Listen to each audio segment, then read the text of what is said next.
आकर खोदा पहाड़ निकला चूहा भी नहीं, कुछ नहीं मिला हमें।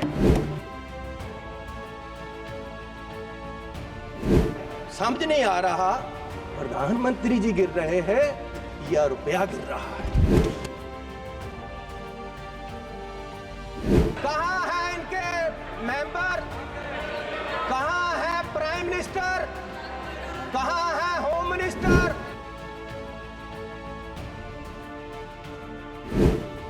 मैं नए कपड़े डालकर आया कि बहुत कुछ मिलेगा आज देश में देखने को। मुझे बड़ी खुशी थी कि बजट में जा रहे हैं। पहली बार आया हूं सदन में। जलंधर के लोगों का धन्यवाद है जिन्होंने मुझे यहां खड़ा किया ले आकर। उन वोटरों का धन्यवाद है। मैं नए कपड़े डालकर आया कि बहुत कुछ मिलेगा आज देश में देखने को, बताने को। पंजाब में जाकर मैं और सारे एमपी हमारे प्रेस कॉन्फ्रेंस करेंगे कि देखो क्या क्या मिला। नए कपड़े मेले जैसे आया मैं, लेकिन यहाँ आकर खोदा पहाड़ निकला चूहा भी नहीं, कुछ नहीं मिला हमें। पूरा मतरई माँ वाला सलूक किया गया हमारे साथ। फेयर डिस्ट्रीब्यूशन ऑफ फंड्स नहीं हुआ। अपनी सरकार बचाने का फिक्र है, कुर्सी को पकड़े हुए हैं। और ये बजट देश बचाने वाला नहीं है, सिर्फ अपनी सरकार बचाने वाला है। हर रोज इमरजेंसी की बात करते हैं कि इमरजेंसी, लेकिन जो देश में आज अनडिक्लेयर्ड इमरजेंसी है उसका क्या है? इमरजेंसी ये भी है कि एक मशहूर नौजवान जो एक मशहूर सिंगर था उसको गोलियों मार के मार दिया गया। आज तक सिद्धू मूसेवाला, उसके परिवार को इंसाफ नहीं मिला, वो दर दर भटक रहे हैं। ये भी इमरजेंसी, ये भी इमरजेंसी है। इमरजेंसी ये भी है कि 20 लाख लोगों द्वारा पंजाब में मेंबर पार्लियामेंट चुना गया और वो एनएस से लगाकर अंदर रखा हुआ है। फ्रीडम ऑफ स्पीच, उसकी कंस्टिट्यूएंसी के लोगों की बात यहां नहीं रख पा रहे। ये भी इमरजेंसी है। इमरजेंसी ये भी है कि विपक्ष के व्यक्तियों को केंद्रीय एजेंसियां कार्रवाई करने के लिए छोड़ दी जाती, उनको अंदर रखा जाता है। ये भी इमरजेंसी है। इमरजेंसी ये भी है कि हजारों किसान, उनको खालिस्तानी कहा जाता है जब वो अपनी मांग रखते हैं। अरे पंजाब कोई देश की धरती नहीं है, पंजाब हमारे देश की धरती है। हरियाणा में नेशनल हाईवे को पक्का जाम कर दिया है और किसान यहाँ तक नहीं आ पा रहे, उनको मिला नहीं जा रहा। ये भी इमरजेंसी है। इमरजेंसी ये भी है,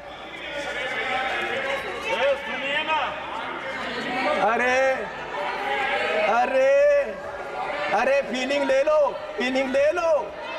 गद्दारी का मूल्य मिला है आपको, इसकी फीलिंग ले लो। अच्छा लग रहा है। जब ये सरकार बनी 2014 में, तो प्रधानमंत्री जी ने 2 मापदंड देश के सामने देश की इकोनॉमी को देखने के लिए रखे। एक रखा डॉलर की कीमत, दूसरा रखा पेट्रोल और डीजल की कीमत। और मैं आपको माननीय चेयरमैन जी ये बताना चाहता हूं कि पिछले 10 साल में डॉलर की कीमत 25 रुपये बढ़ गई है 10 साल में।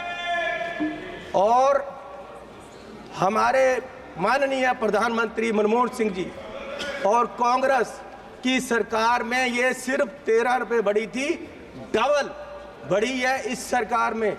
और मोदी जी उस समय बोले थे 14 में, जब सरकार बनी नहीं थी, डॉलर की कीमत ज़्यादा होने से जो रुपया गिरा, उसके बारे में मोदी जी ने उस समय बोला था क्या कारण है कि देश का रुपया पतला होता जा रहा है। ये जवाब देना होगा आपको, देश जवाब मांग रहा है। समझ नहीं आ रहा प्रधानमंत्री जी गिर रहे हैं या रुपया गिर रहा है। कभी कभी तो लगता है कि रुपए की और सरकार के बीच कंपटीशन चल रहा है।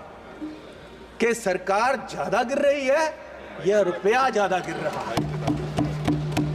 और मोदी जी ने कहा था, जिस देश का रुपया कमजोर होता है उस देश की सरकार कमजोर होती है, उस देश का प्रधानमंत्री कमजोर होता है।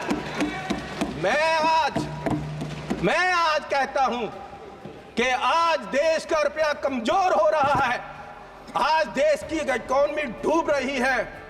क्या देश का रुपया कमजोर हो रहा है या प्रधानमंत्री जी कमजोर हो गए हैं या देश की सरकार कमजोर हो रही है?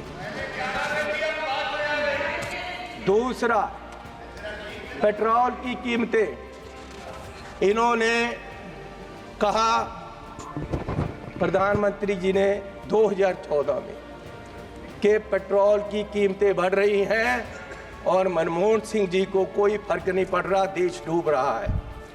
तो पिछले 10 सालों में पेट्रोल की कीमतें 23 रुपये बढ़ गई हैं। पिछले 10 सालों में पेट्रोल की कीमत, डीजल की कीमतें 35 रुपये बढ़ गई हैं, जबकि पिछले जो मनमोहन सिंह का समय था उससे क्रूड ऑयल की कीमत $20 प्रति बैरल कम हो गई है। तो मैं पूछना चाहता हूं कि ये पेट्रोल बढ़ रहा है या आपकी कंपनियों की, आपके आदमियों की आमदन बढ़ रही है? क्या बढ़ा रहे हो? किसको दे रहे हो देश का पैसा? कहां जा रहा है पैसा? गरीब लूटा जा रहा है। माननीय चेयरमैन जी, आप गाड़ी फुल कराने जाओ, 50 लीटर तेल डलवाओ, 2000 रुपया सरकार को चला जाता है। 4 रुपये प्रति किलोमीटर हर व्यक्ति, देश का गरीब, सरकार को देता है चलने का। 1 किलोमीटर चलो 4 रुपये सरकार को गए, और सरकार 14 लाख करोड़ के घाटे में बैठी है। और फिर ये कहते हैं जी बजट में बहुत कुछ मिला।